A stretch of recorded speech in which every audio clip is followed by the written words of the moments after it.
Chers suiveurs, viewers du blog d'Alice, bonjour, bienvenue dans ce nouveau numéro où nous recevons à nouveau Monsieur Habib Mvoula, qui est juriste, publiciste, spécialiste en relations internationales.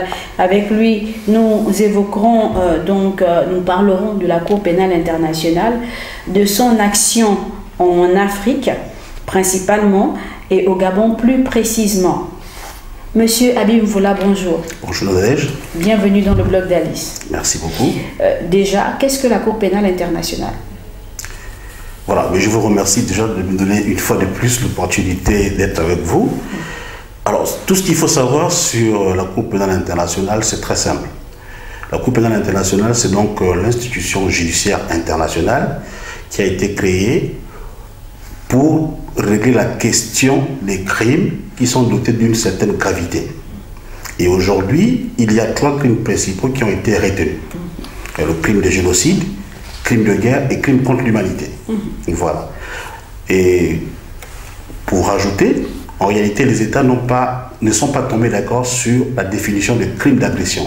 Parce qu'en fait, c'était le 4e crime qui devait être de la compétence de la Cour pénale internationale. Malheureusement, ils ne sont pas tombés d'accord sur la définition. Voilà. Finalement, qui peut être jugé par la Cour pénale internationale? Parce qu'on a l'impression, à la limite, déjà quand a-t-elle été créée, déjà pour nous revenir peut-être sur la date, et puis nous dire finalement, a-t-elle été créée juste pour les Africains? Alors, je n'ai pas envie de faire l'histoire de la création de la Cour pénale internationale parce qu'elle date quand même de 1800. C'est-à-dire que l'idée de la création d'une Cour internationale de justice date des années 1872. Quand même. D'accord, voilà. Donc, après la Seconde Guerre mondiale, d'accord, il y a 2 tribunaux qui ont été créés dont la vocation principale était celle de juger les crimes qui ont été commis durant cette Seconde Guerre du monde. D'accord, c'était le tribunal de Nuremberg et le tribunal de Tokyo. Et puis, la Cour pénale internationale, son histoire commence en 1998, où un certain nombre d'États se réunissent pour décider de créer une Cour judiciaire internationale. 98, c'est quand même pas si loin que ça. Non, c'est pas si loin que ça. Mais elle a commencé depuis 1872, comme je vous le disais, l'idée de la création d'une Cour internationale de justice. D'accord. Donc c'est en 98 qu'elle est mise en place, mais elle est réellement adoptée en 2002.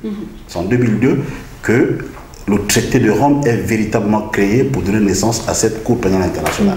Voilà. D'accord. Donc, la deuxième question que je vous posais par rapport à celle-là, c'est pourquoi nous semble-t-il que la Cour pénale internationale ne semble s'adresser qu'aux Africains, ne semble juger que les Africains? D'accord. Vous faites bien de poser cette question. Ben, pour moi, en tant que juriste, je ne pense pas qu'on s'intéresse beaucoup plus à l'Afrique. Pour moi, l'Afrique est sûrement le maillon faible de cette longue chaîne de relations internationales. Parce qu'il faut que les Africains sachent que la plupart des Africains qui sont envoyés à la Cour pénale internationale le sont du fait des Africains eux-mêmes. Ah oui. Voilà, donc c'est beaucoup plus. C'est des Africains qui. Vous avez le cas par exemple de Jean-Pierre Bemba, vous avez le cas par exemple de Charles Taylor. C'est beaucoup plus les Africains qui envoient leurs compatriotes devant la Cour pénale internationale parce qu'en réalité, les crimes qui leur sont reprochés, d'accord, sont dotés d'une certaine gravité.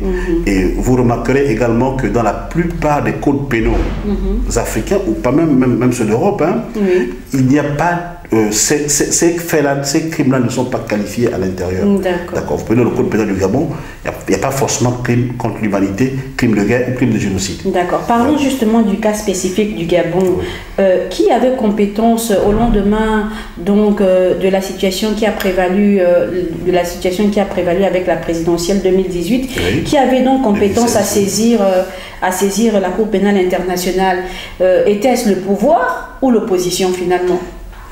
Voilà, en fait, lorsque vous me posez cette question, vous voulez savoir qui a compétence pour saisir la Cour pénale internationale. Tout à fait, c'est exactement ça. Très bien. Donc, alors, le code pénal de la Cour pénale internationale, qu'on appelle statut de Rome, est très spécifique là-dessus.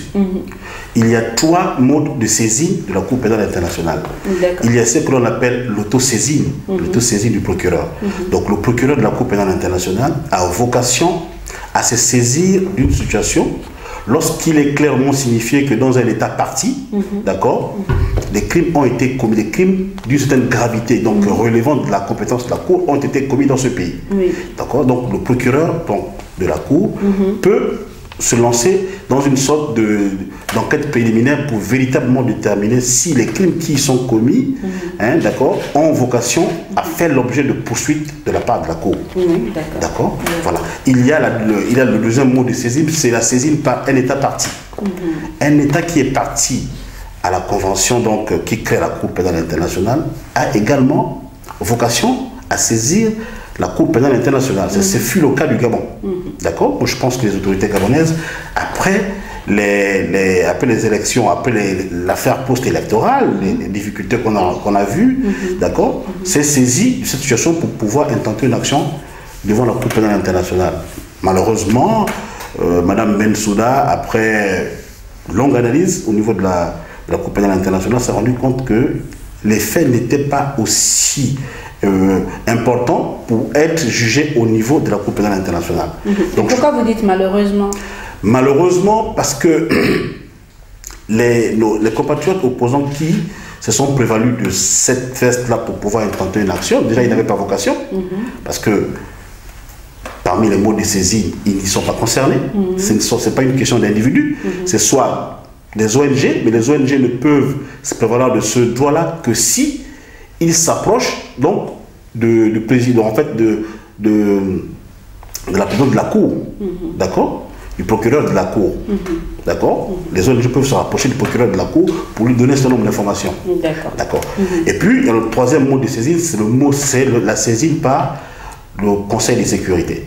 Donc, on a donné la possibilité au Conseil de sécurité d'également saisir la Cour pénale internationale parce que le Conseil de sécurité appartient à l'ONU. Et je pense que la plupart des pays du monde entier sont concernés par tout ce qui concerne l'ONU.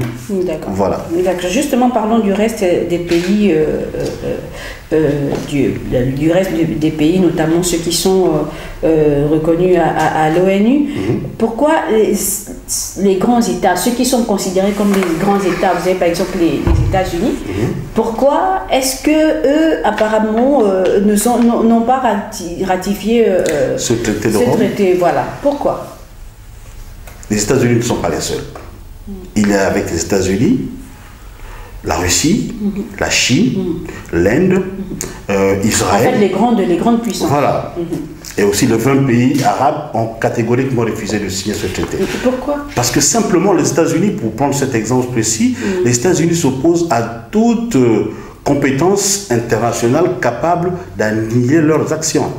C'est pour ça que c'est l'une des raisons pour lesquelles on a eu du mal à trouver une définition sur le crime d'agression.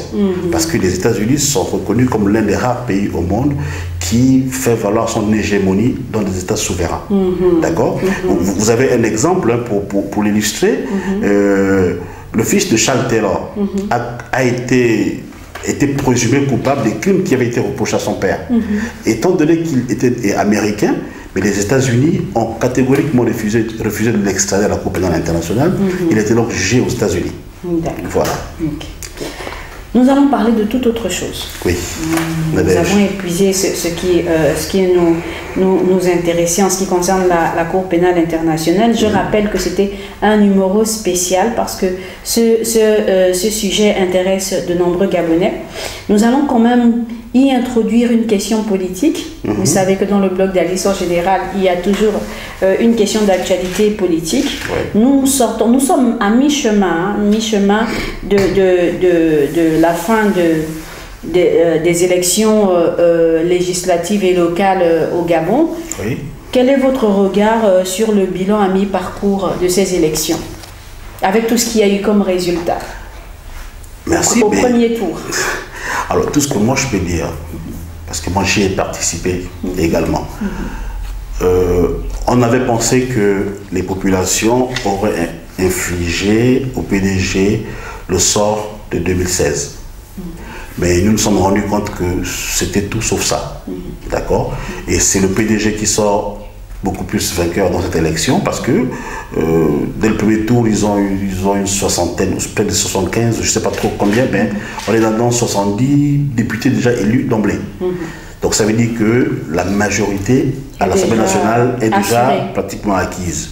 Voilà, donc c'est pour dire que le peuple s'est peut-être rendu compte que